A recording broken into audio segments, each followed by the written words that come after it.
आतंक मातिचंती बाली माफिया दिन राति खुलम खुला बेआईन भाव में बाली चालान करचंती जेतेबेले सरकार बाली उपरे रोक रखिचंती कथा को उल्लंघन करिकी खुलम खुला बेआईन भाव बाली नेकी जाउतले हेले हम पाखे अछंती वर्तमान बाली रो मालिक तांको नेकी कथा हबा आपण देखिथिबे मोटुरे भी ए बाली खुलम खुला बेआईन चालान चलतला किंतु गणमाध्यम द्वारा जेते प्रशासन करलु न्यूज ताको रोक लगितले वर्तमान 88 रु 81 बाली नेला बेले बाली मालिक काम सका अछि तांको ने बुझिबा आगे हम पर रॉयल्टी अछि ना रॉयल्टी ने हमर इंद्रावास घर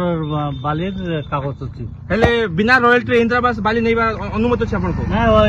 इंद्रावास घर वार काटतिले बाली नै होबो इधर रॉयल्टी दरकार नै रॉयल्टी दरकार रॉयल्टी तो एबे तो कोई नै ना हेले आपन तहसीलदार आरे आगे पे बुझतिले तहसीलदार आरे आगे पे बुझतिले रॉयल्टी दरकार कि नै ना गोटे दिन ओ तो धरतिला मु सेते सेदिन देखाइतिली तहसीलदार आगे